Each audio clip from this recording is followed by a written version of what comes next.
gloria y honra. Te alabamos, te bendecimos, Señor, y estamos gozosos por poder contar con tu presencia en nuestras vidas. Te decimos en este día: henos aquí, Señor, envíanos a nosotros, a donde tú quieras que nosotros vayamos, con las personas que tú quieras que nosotros compartamos tu evangelio. Llévanos, Señor, heme aquí, envíame a mí, Señor.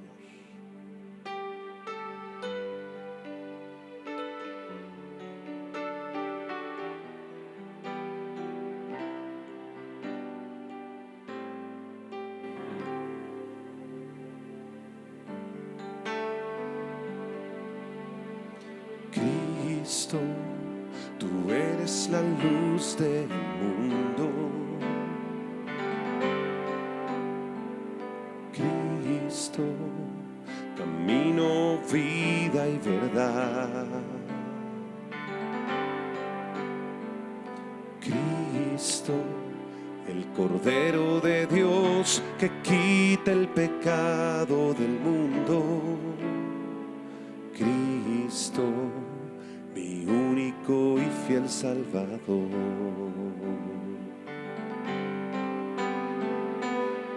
Cristo, el santo y verdadero. Cristo, el principio y el final. Cristo, el Cordero de Dios que quita el pecado del mundo. Cristo, mi único y fiel Salvador. Yo he escuchado tu voz diciéndome: ven y sígueme. Pierde tu vida por mí, toma tu cruz y aprende de mí. Yo te digo a ti, Jesús, heme aquí, Señor, envíame a mí. Yo iré, quiero ser un sacrificio vivo para ti y entregarte mi cuerpo en totalidad para descubrir tu voluntad. Heme aquí.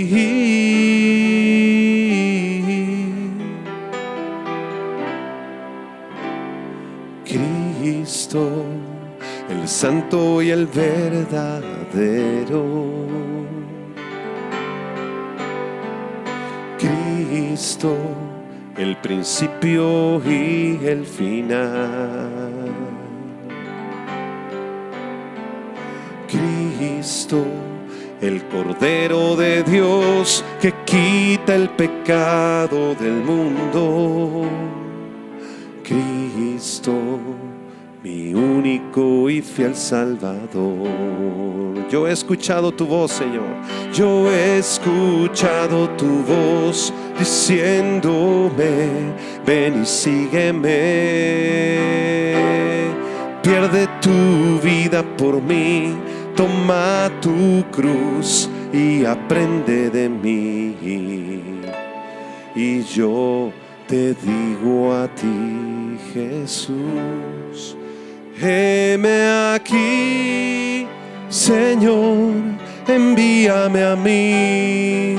Yo iré, quiero ser un sacrificio vivo para ti y entregarte mi cuerpo en totalidad para descubrir tu voluntad. Heme aquí, heme aquí, Señor, envíame a mí. Yo iré, yo quiero ser un sacrificio vivo para ti y entregarte mi cuerpo en totalidad para descubrir tu voluntad. Heme aquí.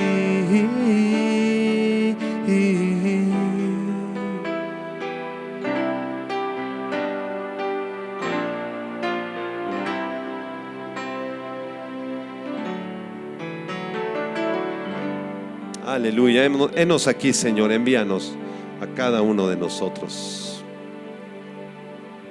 Vamos a disponer nuestro corazón para recibir la palabra de Dios.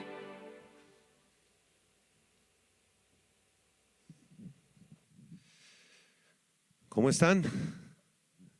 Bueno, pues vamos a nuestro estudio de la palabra de Dios. Abran sus Biblias en Daniel capítulo 11, por favor. Vamos a estudiar del versículo 36 al 45. Si me das un poquito más de monitores y de agudos aquí, Alex, gracias. 11, 36 al 45 del libro del profeta Daniel. Es un tema que se titula, entre signos de interrogación, ¿cómo será el futuro anticristo? Vamos a adentrarnos a este tema en varias partes. Hoy vamos a estudiar profundamente el versículo 36 y las próximas semanas vamos a ir desarrollando hasta el verso 45. Pero vamos a estudiar todo el pasaje completo. Recuerden que todo el capítulo 11, desde el versículo 1 hasta el versículo 35, son profecías precisas, exactas de lo que ocurrió durante los gobiernos del imperio Seleucida y los imperios de los Ptolomeos en Siria y en Egipto. Esto ya lo hemos estudiado profundamente y es justamente lo que pasó en el periodo intertestamentario, desde el año 400 hasta los tiempos de Cristo. Y ahora, a partir del verso 36, la Biblia marca una división. Es otra sección distinta. Pareciera que todavía está hablando de Antíoco Epífanes, el malvado y perverso gobernador de los sirios, pero los versículos se entretejen entre dos personajes, entre Antíoco Epífanes y otro personaje nuevo que apunta hacia el futuro. Es, sin duda alguna, el anticristo. Vamos a leerlo del versículo 36 al 45, dice así la escritura. Y el rey hará su voluntad y se ensoberbecerá y se engrandecerá sobre todo Dios. Y contra el Dios de los dioses hablará maravillas y prosperará hasta que sea consumada la ira, porque lo determinado se cumplirá. Del Dios de sus padres no hará caso, ni del amor de las mujeres, ni respetará a Dios alguno, porque sobre todo se engrandecerá. Mas honrará en su lugar al Dios de las fortalezas, Dios que sus padres no conocieron. Lo honrará con oro y plata, con piedras preciosas y con cosas de gran precio. Verso 39. Con un Dios ajeno se hará de las fortalezas más inexpugnables y colmará de honores a los que le reconozcan, y por precio repartirá la tierra. Pero al cabo del tiempo el rey del sur contenderá con él, y el rey del norte se levantará contra él como una tempestad, con carros y gente de a caballo y muchas naves, y entrará por las tierras e inundará y pasará. Entrará a la tierra gloriosa, y muchas provincias caerán, mas éstas escaparán de su mano: Edom y Moab, y la mayoría de los hijos de Amón. Extenderá su mano contra las tierras, y no escapará el país de Egipto.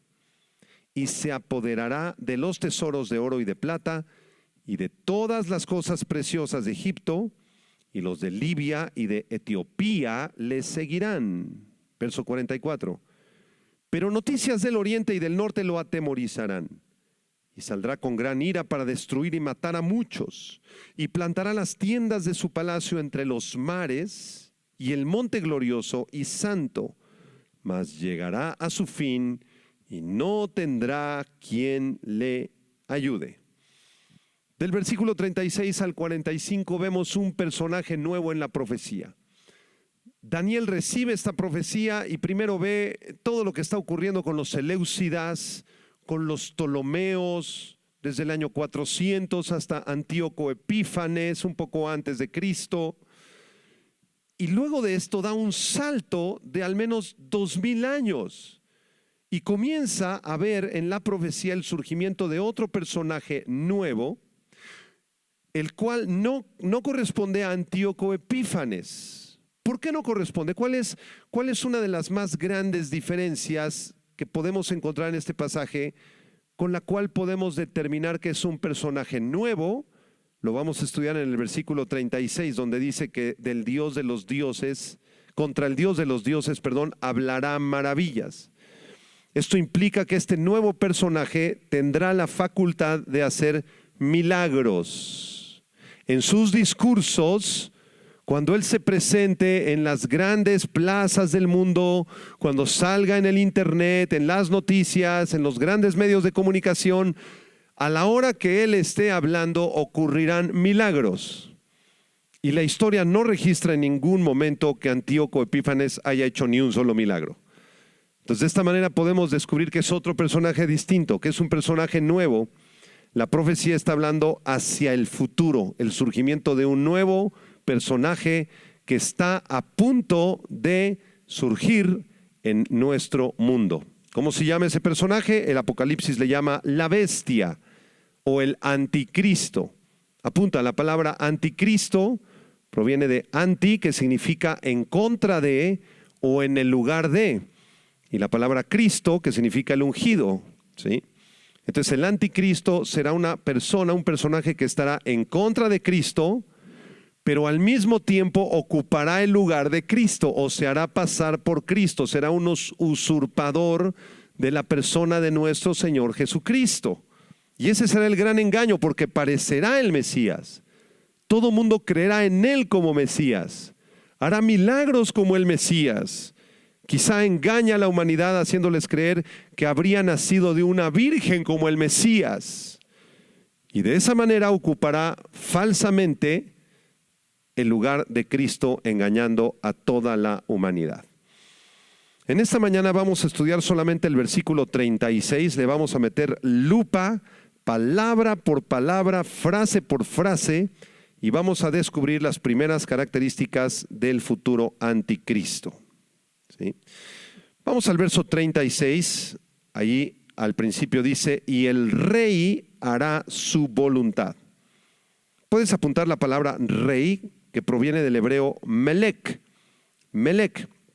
Y esta palabra en el hebreo describe a alguien que ha llegado a ser rey o que fue proclamado rey, ¿sí?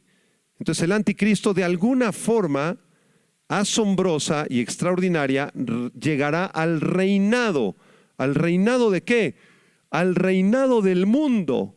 La ideología que él predique, la filosofía que él enseñe, la religión que él profese, será la ideología y la religión y el sistema político mundial. Él va a llegar a ser el rey del mundo. Ahora, fíjense la frase en el verso 36, y el rey hará su voluntad. Esta es una frase muy interesante en el hebreo, apunta a la palabra voluntad. Esta palabra voluntad es la palabra razón, con acento en la O y con S, razón en hebreo. Y se puede traducir como placeres o deleites.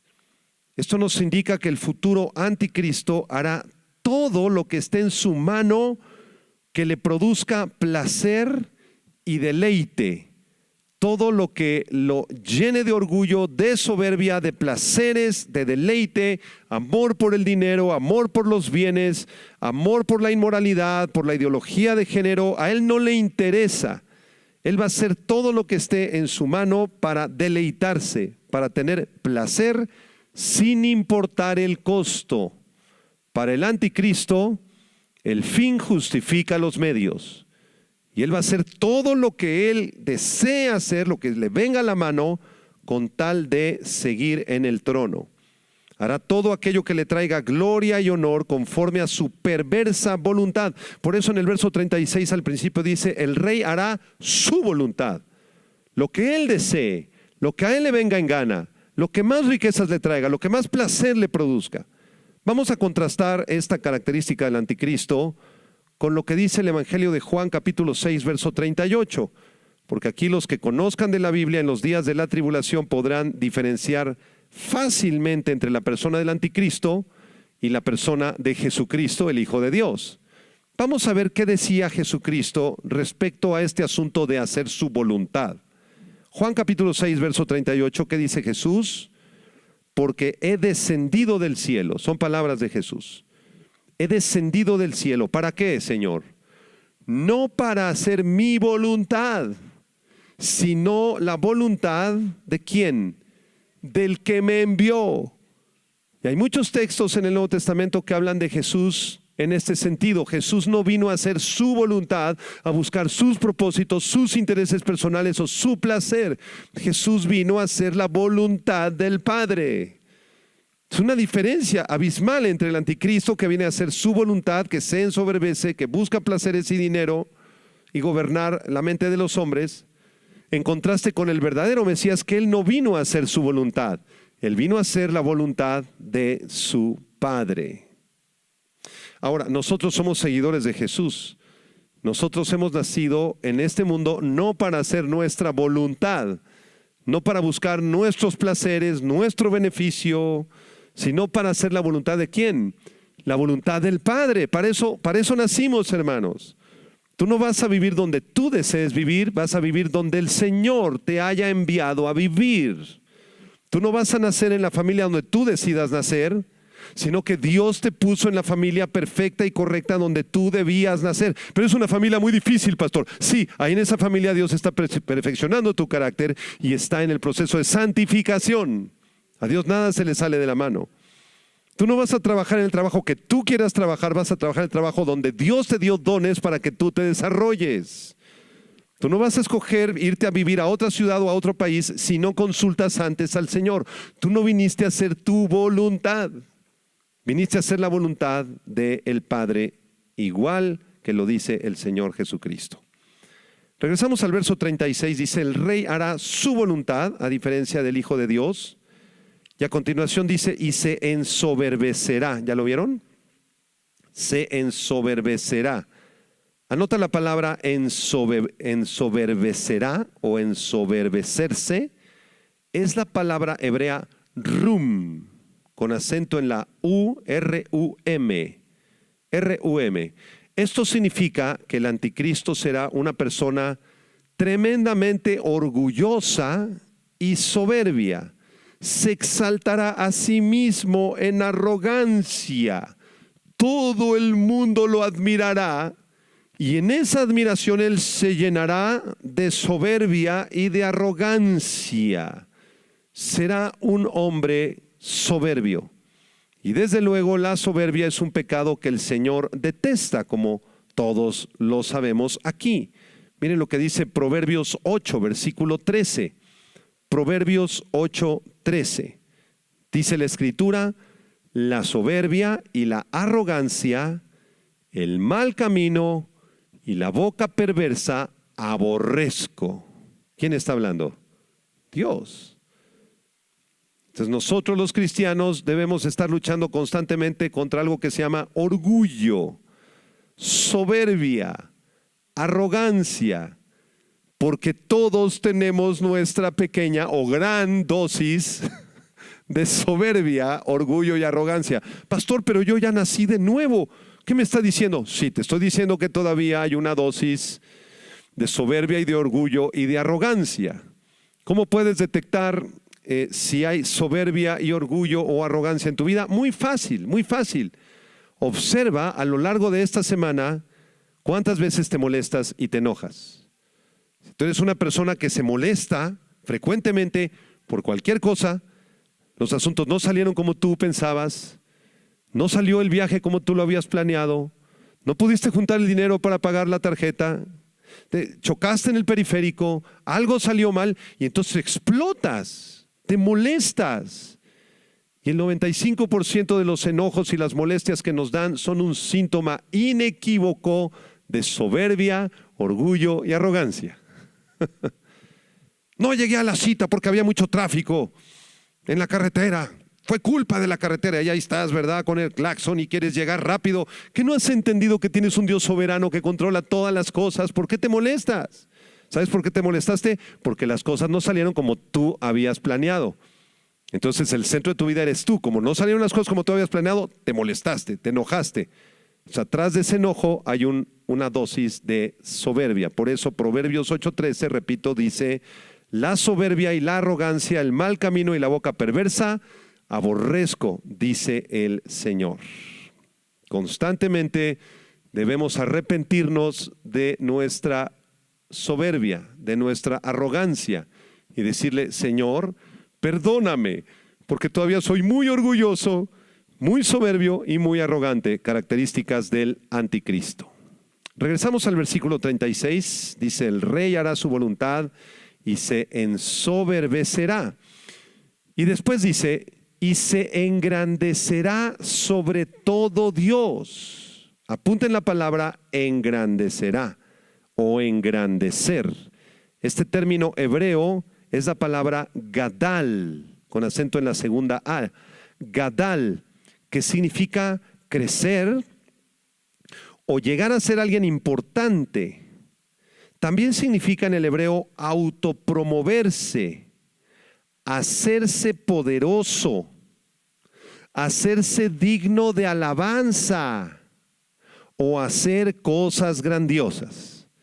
Por eso es importante investigar las palabras en el idioma original, porque nos dan mucha más idea de la palabra castellana solamente. Entonces repito, la palabra engrandecer, gadal, significa crecer, hacerse importante, autopromoverse, hacerse poderoso, digno de alabanza, hacer cosas grandiosas.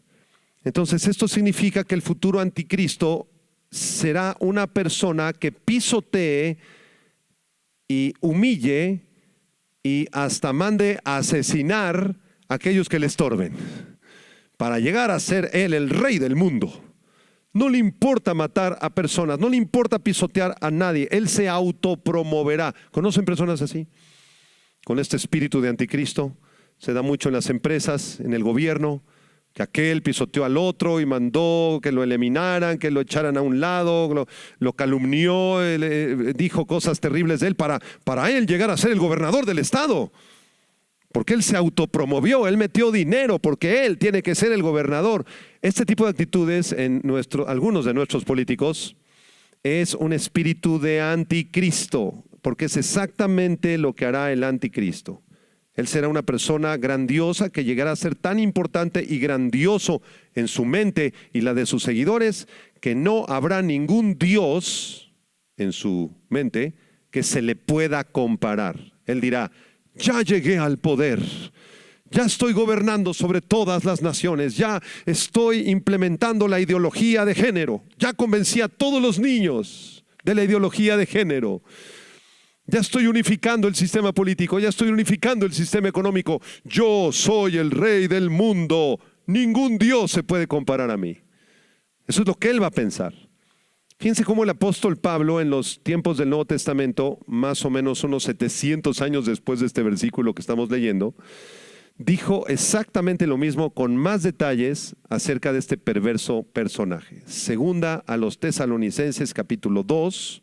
Es un pasaje complementario que nos abre mucho más el panorama.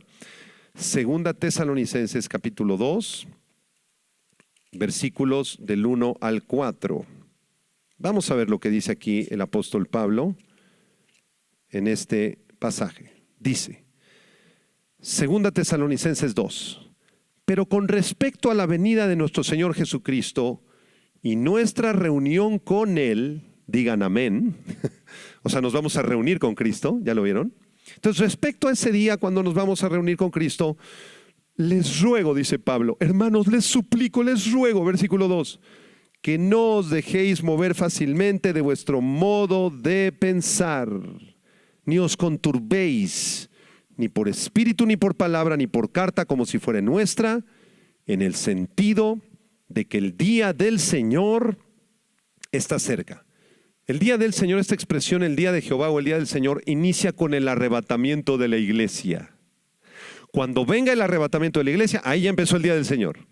Incluye los 7 años de tribulación, la segunda venida de Cristo, el reino milenial, el estado eterno. Todo eso es el día del Señor. Y Pablo dice hace 2000 años, el día del Señor está cerca. Ya nos vamos a reunir con Cristo. Si esto fue hace 2000 años, hermanos, estamos en el año 2023.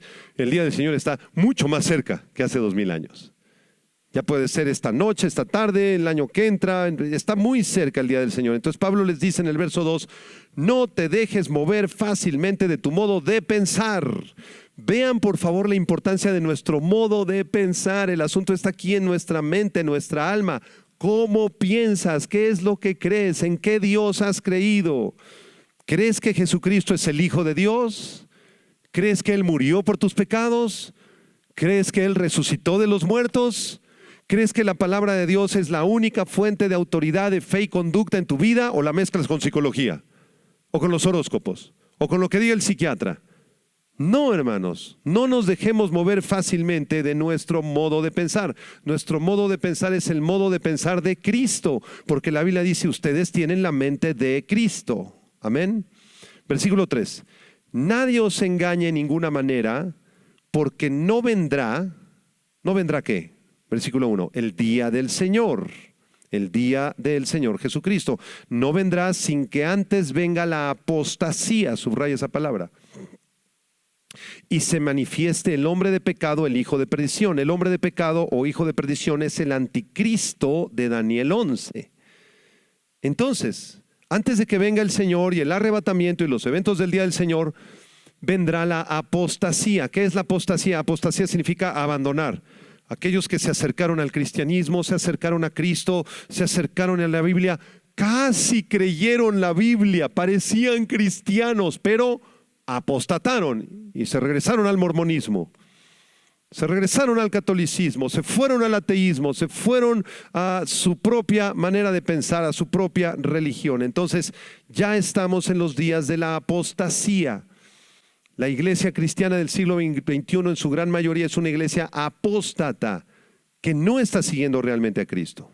Versículo 4, hablando del hijo de perdición o el anticristo, dice, el cual se opone y se levanta contra todo lo que se llama Dios o es objeto de culto, tanto que se sienta en el templo de Dios como Dios, haciéndose pasar por Dios. El anticristo se levantará en la primera parte de la tribulación, engañará al mundo entero, los convencerá de su malvado sistema de gobierno, de sus blasfemias, y a la mitad de la tribulación se va a quitar la máscara y va a ordenar que todo el mundo lo adore a Él como si Él fuera Dios.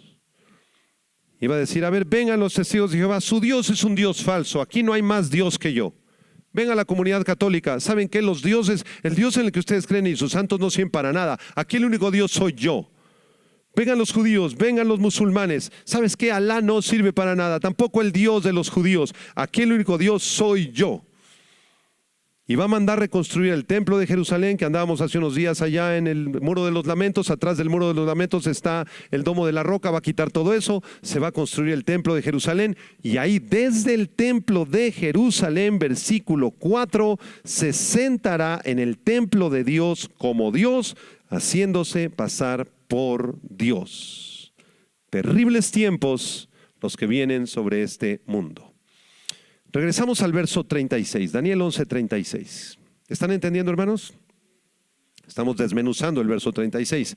El rey hará su voluntad y se ensoberbecerá y se engrandecerá sobre todo Dios. Y después dice, contra el Dios de los dioses hablará maravillas y prosperará. Vamos a examinar esta frase porque es muy importante.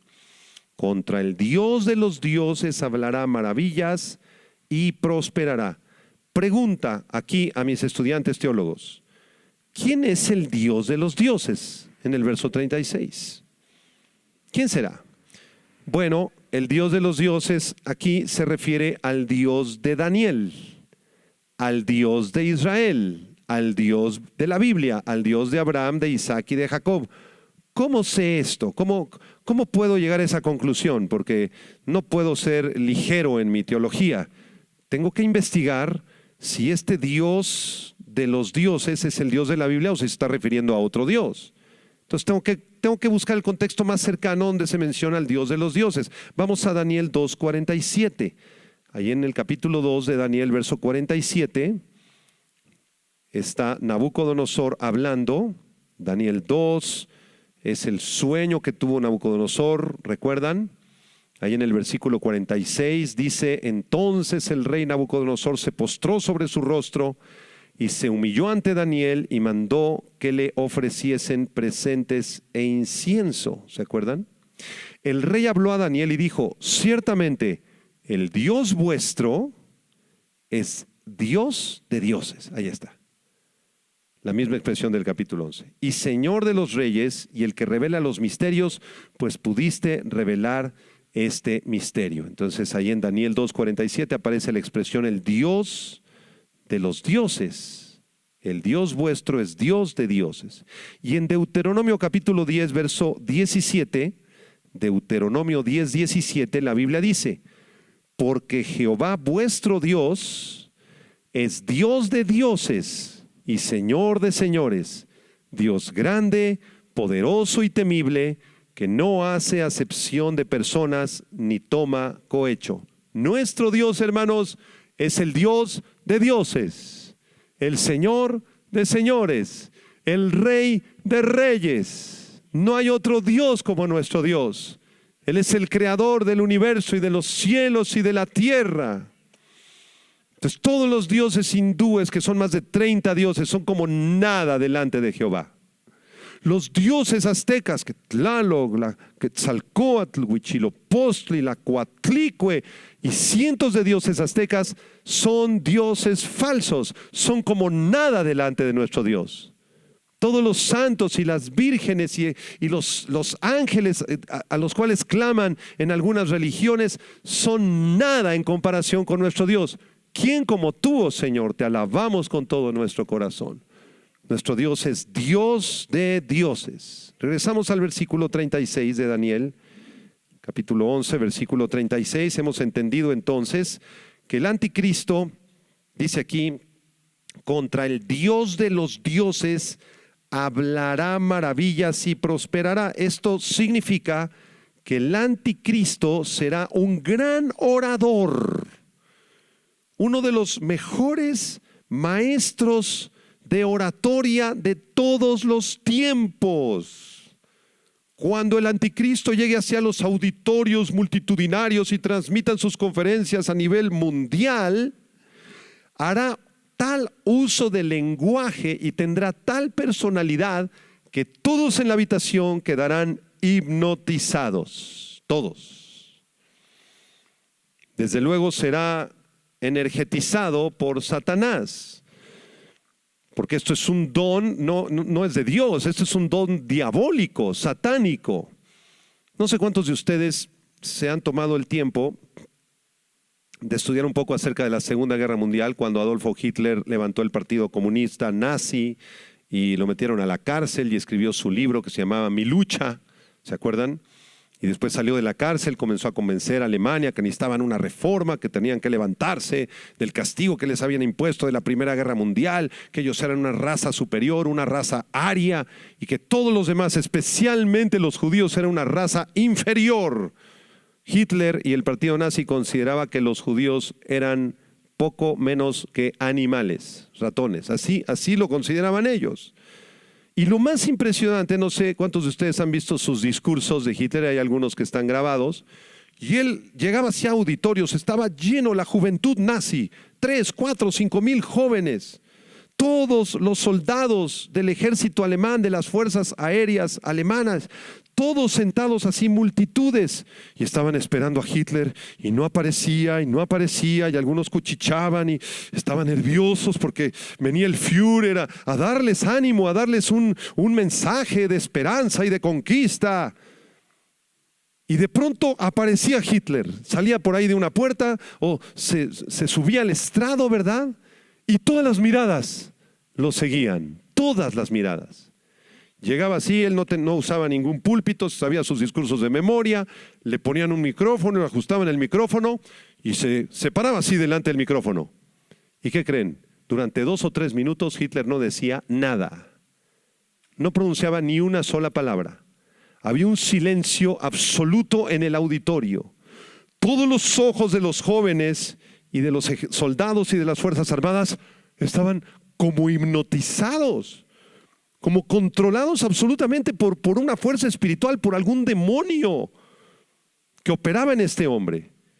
Y cuando comenzaba a abrir la boca, peor tantito. Todo mundo quedaba asombrado ante sus palabras y terminaban creyendo en la mentira de que Alemania estaba integrada por una raza superior y que tenían que asesinar y exterminar a los judíos. Imagínense, si así fue con Hitler en la Segunda Guerra Mundial, ¿cómo va a ser con el anticristo? El anticristo no solamente va a lograr convencer a los de su región, allá en Medio Oriente, sino que va a convencer a todo el planeta, hermanos. Y cuando lo presenten en los auditorios y salga en los medios masivos de comunicación, comience a hablar, tal vez sea algo parecido, llegue así, ¿verdad? Y con un carácter imponente, su personalidad va a ser impresionante, no sé cómo va a ser en características físicas, pero será muy atrayente para toda la humanidad. Y cuando comience a hablar, todo mundo quedará como hipnotizado, como que se van a sintonizar en su frecuencia diabólica y van a creer todo lo que él les diga. Absolutamente todo. El anticristo será uno de los más grandes oradores que han existido en la raza humana. Regresamos al verso 36, porque dice aquí que contra el Dios de los dioses hablará maravillas, es decir, el discurso del anticristo será antibíblico, anticristiano, anti-Espíritu Santo, anti-Padre, anti-Jesucristo, pero será muy convincente. Por favor, subrayen la palabra hablará maravillas, esta frase, hablará maravillas, dabar palá en hebreo. Dabar es hablar o pronunciar un discurso y palá es maravillas. Entonces, dabar palá, hablará maravillas, ¿sí? Esta expresión maravillas, esta palabrita maravillas, palá, se refiere a la manifestación de milagros. Les voy a leer lo que el teólogo Víctor Hamilton explica acerca de esta palabra. Abro comillas, dice: preponderantemente, tanto el verbo como el sustantivo palá se refieren a los actos de Dios, designando maravillas cósmicas, logros históricos milagrosos en la nación de Israel, o cosas asombrosas o milagrosas de parte de Dios. La Biblia utiliza esta raíz palá para referirse a cosas que son inusuales, más allá de las capacidades humanas, que despiertan el asombro del hombre. Hitler nunca hizo ningún milagro, y aún así convenció a millones de personas de sus planes diabólicos y perversos. Ahora, agreguen a eso la facultad de que mientras el anticristo esté dando sus discursos, ocurrirán milagros, ocurrirán maravillas. El futuro anticristo va a buscar con todas sus fuerzas imitar los milagros de Dios. Buscará tomar el lugar de Cristo. En sus discursos la gente quedará hipnotizada, afectada por los poderes diabólicos que salgan de sus labios, y de esta forma tomará cautiva la mente de casi toda la humanidad con su astuta sagacidad de palabras. Casi todos van a ser convencidos por el anticristo. Digo casi porque habrá un puñado de cristianos que se convertirán en los días de la tribulación. Hay un video muy bueno que habla del arrebatamiento, no sé si lo han visto, que el pastor está hablando así del arrebatamiento con la Biblia. Y, hermanos, el arrebatamiento es un hecho bíblico, vamos a irnos con Jesús. El arrebatamiento podría ser dentro de 5 años, podría ser dentro de 2 semanas, podría ser justamente, ¡pum! Y en ese momento es el arrebatamiento y desaparece el pastor. ¿Lo han visto? Y se va como el 50% de la iglesia. Desaparecen, se caen sus Biblias, así dejan los lentes, ¿verdad? Se les cae el reloj, la ropa y se van al cielo. Pero la otra mitad se queda. ¿Qué harías si tú te quedaras? Primero, Arrepentirte, porque nunca fuiste cristiano, nada más estuviste jugando al cristianito, nunca te arrepentiste, nunca quisiste acercarte a Cristo para que Él te cambiara, que te transformara, vivir para su gloria, a nadie le compartiste, no hiciste nada por Cristo, no eras cristiano. Entonces algunos de esos que se queden van a reflexionar y se van a convertir. Dios levantará además a los 144,000 muchachos judíos que aparecen en Apocalipsis 7 y en Apocalipsis 14, que le predicarán a toda la humanidad. Y por si fuera poco, Dios enviará un ángel, más o menos a la mitad de los tiempos de la tribulación, y ese ángel irá a todas las tribus, lenguas, pueblos y naciones, les hablará de persona en persona, de forma individual, en su idioma, en todos los poblados del planeta Tierra, y les predicará el evangelio de Jesucristo. ¿Sí sabían eso? ¿En serio? Está en Apocalipsis capítulo 15. ¿Quieren verlo? A ver, vamos a verlo.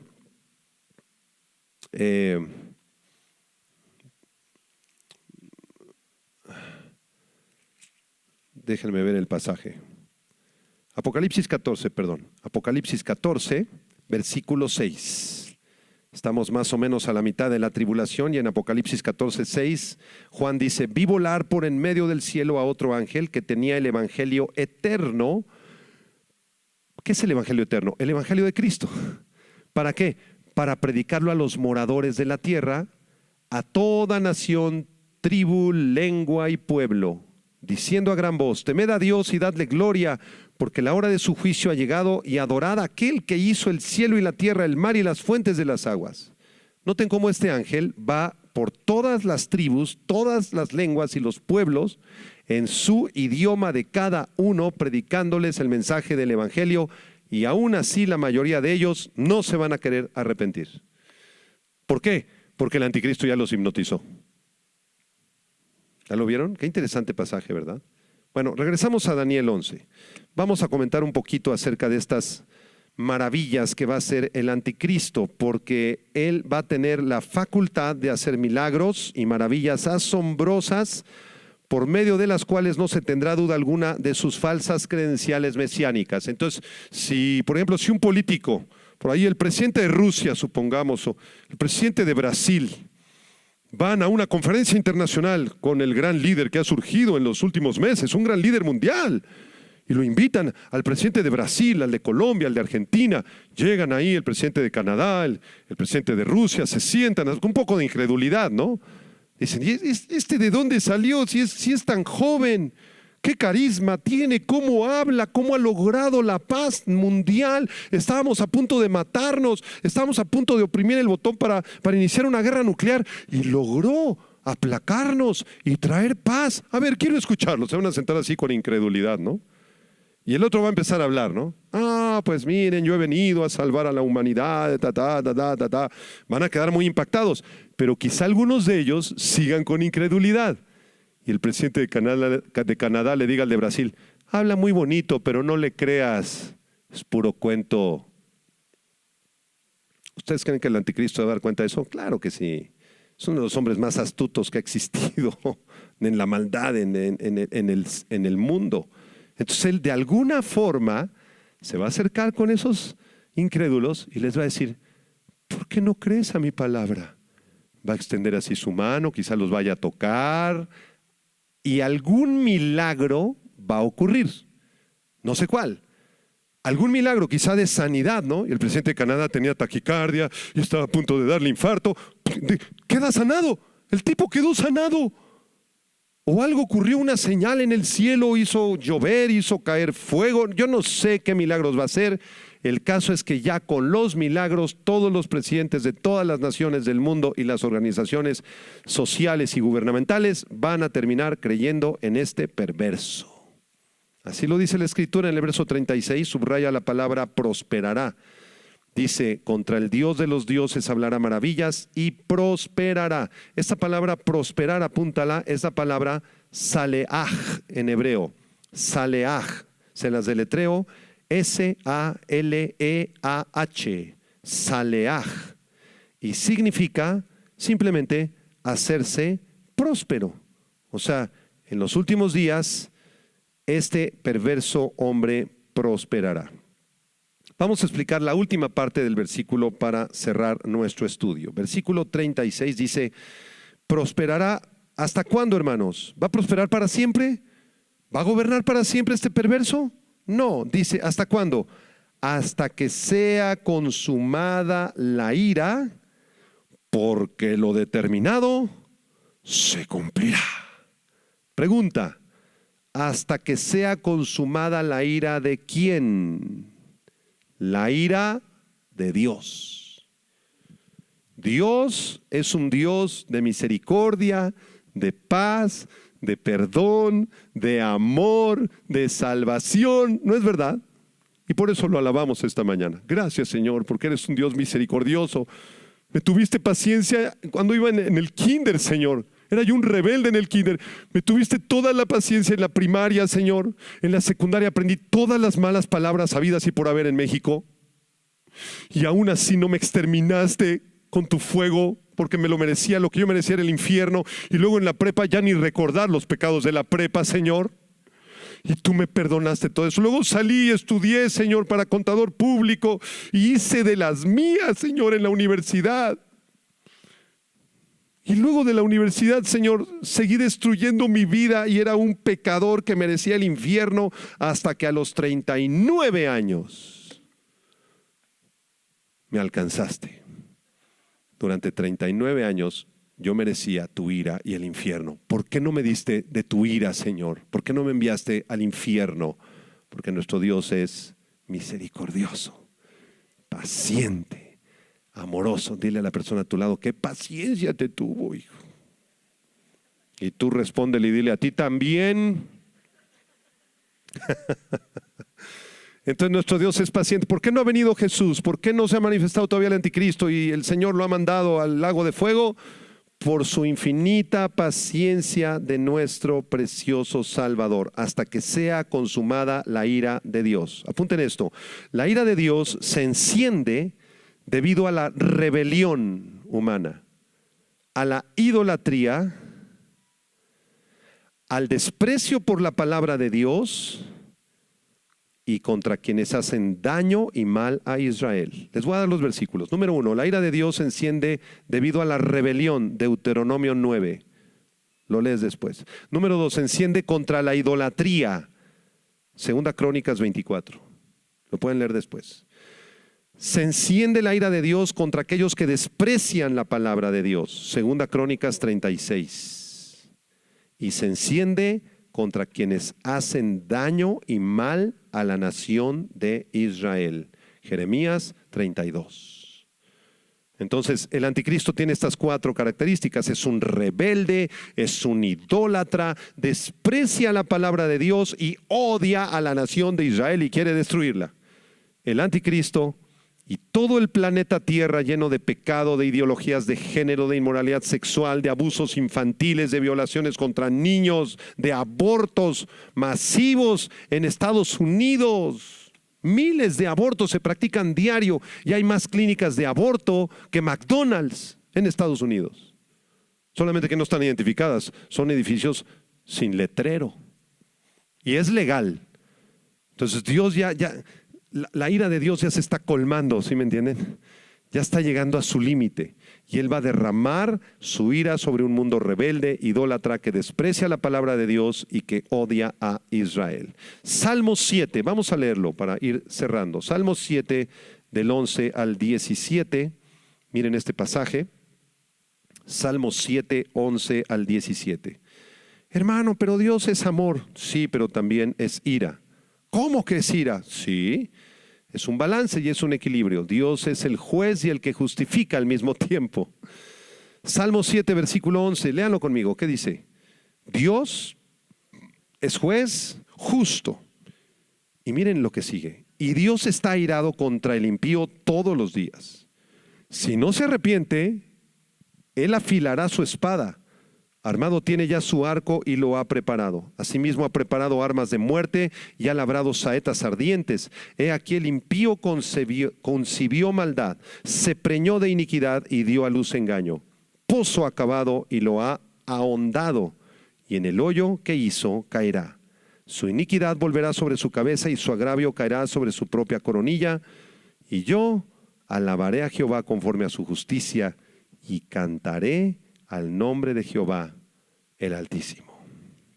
Ven, este balance entre la ira de Dios y el amor de Dios está por toda la Biblia. No sé por qué a los cristianos nos encantan los pasajes de la misericordia, la gracia, el amor de Dios, pero los de la ira no los leemos. Y llegas, juicio contra Egipto. No, eso no lo leas, hermano.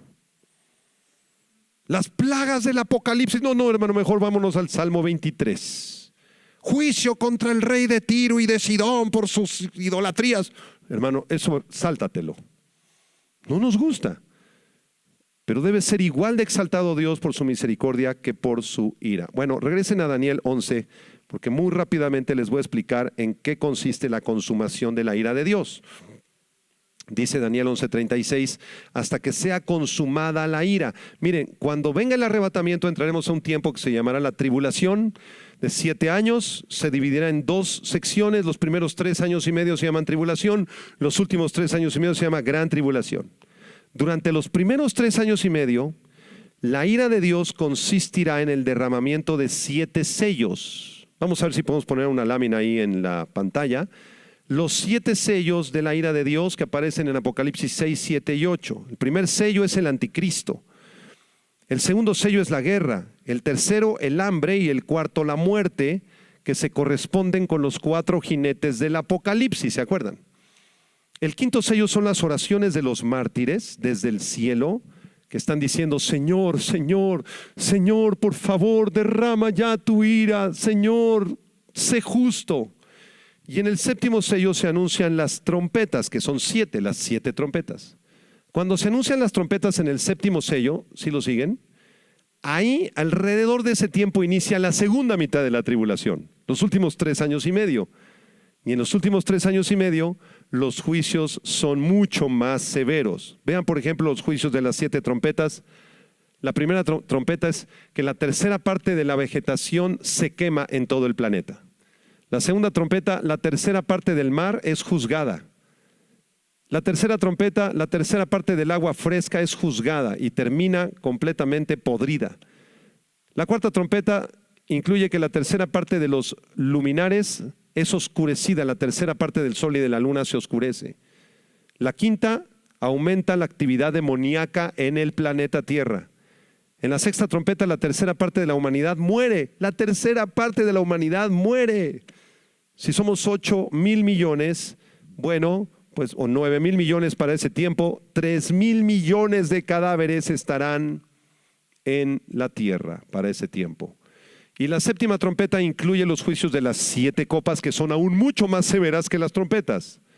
Vean los juicios de las 7 copas de Apocalipsis 15 y 16. La primera, entonces en las 7 copas, apúntenlas. Primera copa, llagas malignas.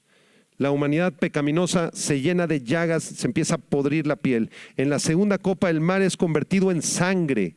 Imagínense, todo el mar se convierte en sangre. En la tercera copa, el agua fresca es convertida en sangre. Lo que quedó del agua potable se echa a perder. En la cuarta copa, los hombres son quemados con fuego. Con fuego. En la quinta copa, el reino de la bestia gobierna sobre todo el planeta en tinieblas. La sexta copa, hay una invasión desde el oriente de los chinos. Y la séptima copa, en la séptima copa, hermanos, es la consumación de la ira de Dios. Viene un terremoto tremendo y espantoso sobre todo el planeta Tierra. Todas las ciudades del mundo quedarán destruidas para siempre. Digan aleluya. Eso no nos gusta, ¿verdad? ¿Cómo? ¿Y también el edificio donde vivo en Tlane? También. Buenos Aires, destruido. El Empire State Building en Nueva York, para abajo. Las Torres Gemelas ya las destruyeron hace unos años, ya ni existen. ¿Cuál es la ciudad más bonita del mundo? La que más te guste. París, oh, qué bonito París. Madrid, oh, hermano, Roma es una ciudad divina. Tokio, Japón. La Ciudad de México, Los Ángeles, California. Todas las ciudades del planeta quedan destruidas por la ira de Dios en la séptima copa de la ira de Dios. ¿Fue Dios justo, hermanos? Última frase del versículo 36. Ya terminamos. Dice, hasta que sea consumada la ira, ya lo explicamos, los juicios de los sellos, las trompetas y las copas. Y la última frase del 36 dice, porque lo determinado se cumplirá. Digan conmigo, lo determinado se cumplirá.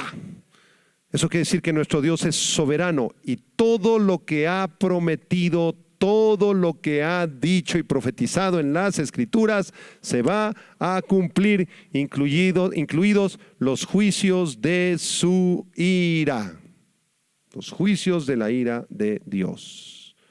Terminamos con Isaías 46 del 8 al 10. Si la Biblia dice que tenemos herencia con Cristo, es que tenemos herencia con Cristo. Si la Biblia dice que Jesucristo es el Mesías y el único camino al Padre, es porque así lo es.